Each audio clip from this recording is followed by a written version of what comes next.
ભગવાન શ્રી કૃષ્ણ માત્ર દેવ નથી, પરંતુ પ્રેમ, કરુણા અને બાળલીલાના સાકાર સ્વરૂપ છે.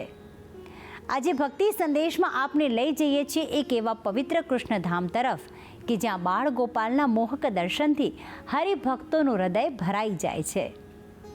શક્તિપીઠ બહુચરાજી અને મોઢેરા પંથકની ધર્મારણ્ય તરીકે ઓળખવામાં આવે છે. આ ધરા પર રામાયણ અને મહાભારત કાળના અનેક પ્રાચીન મંદિરો આજે પણ આસ્થાનું કેન્દ્ર છે. જેમાંનું જ એક છે પવિત્ર કૃષ્ણ મંદિર, કે જ્યાં આજે પણ કાનુડાને લાડ લડાવવાની પરંપરા જીવંત છે. તો આવો આપણે પણ જઈએ આ કૃષ્ણધામ અને કરીએ કૃષ્ણને વહાલ. આજે આપણે દર્શન કરાવીશું એક એવા કૃષ્ણ મંદિરના જ્યાં થાય છે બાલ ગોપાલના દર્શન. તમામ હરિભક્તો માટે કાનુડાને લાડ લડાવવાનું આ એક પવિત્ર મંદિર છે. શક્તિપીઠ બહુચરાજી અને મોઢેરા પંથકને ધર્મારણ્ય તરીકે ઓળખવામાં આવે છે. અહીં મહાભારત કાળ દરમિયાનના અનેક પ્રાચીન મંદિરો આવેલા છે. અહીં મોઢેરા માતંગી મંદિરની બાજુમાં આવેલ છે આ પવિત્ર કૃષ્ણ મંદિર. ચુવાડ પંથકમાં જ પ્રાચીન કાળનું હિડંબા વન હતું. રામાયણ તેમજ મહાભારત કાળના મંદિરો પણ અહીં નિર્મિત છે. તેમાંનું જ એક છે આ પવિત્ર કૃષ્ણ મંદિર. અહીં ભગવાન શ્રી કૃષ્ણએ ગોપીઓ સાથે રાસલીલા પણ રચી હતી એવું શ્રદ્ધાળુઓ જણાવી રહ્યા છે. મને કૃષ્ણ ભગવાન ઉપર ખૂબ જ શ્રદ્ધા છે અને અમે વર્ષોથી અહીંયા દર વર્ષે દર્શન કરવા આવીએ જ છીએ.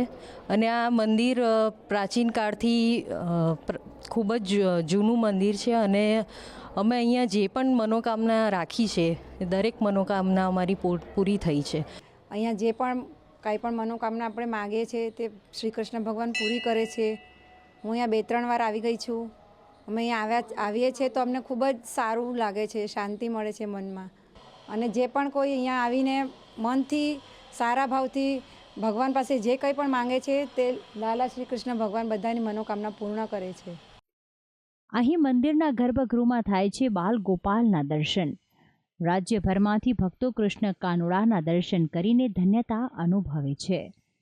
જેમ મથુરા અને ગોકુલમાં કૃષ્ણ માખણની મજા માણતા, તેવી જ રીતે આ ધામમાં પણ હરિભક્તોનો કૃષ્ણ પ્રેમ જોવા મળે છે. કહેવાય છે કે ભગવાન તો ભાવના ભૂખ્યા છે. દૂર દૂરથી આવતા કૃષ્ણ ભક્તો જ્યારે અહીં નતમસ્તક થાય છે ત્યારે મનને અપાર શાંતિનો અનુભવ થાય છે. ખાસ કરીને વિદ્યા અભ્યાસ માટે, સંતાન પ્રાપ્તિ તેમજ શારીરિક તકલીફથી મુક્તિ મેળવવા ભક્તો અહીં માનતા રાખતા હોય છે. પૂર્ણ પુરુષોત્તમ કહેવાતા શ્રી કૃષ્ણ પોતાના સાચા ભક્તોની વાત સાંભળે છે અને કૃપા દ્રષ્ટિ વરસાવે છે. વર્ષ દરમિયાન અહીં અનેક પર્વોની ઉજવણી થતી હોય છે, પરંતુ ખાસ કરીને જન્માષ્ટમીના દિવસે તો અહીં હૈયે હૈયું દળાય તેવી ભીડ હોય છે. ઉપરાંત રવિવાર અને પૂનમના દિવસે કૃષ્ણના દર્શનનો છે મહિમા. તો આમ હરિભક્તો માટે આ એક એવું પવિત્ર ધામ છે જ્યાં ન માત્ર ભક્તિ અને આસ્થાનો પરંતુ કૃષ્ણ પ્રત્યેના પ્રેમની સુવાસ અનુભવાય છે. ભક્તિ સંદેશ, સંદેશ ન્યૂઝ, મહેસાણા.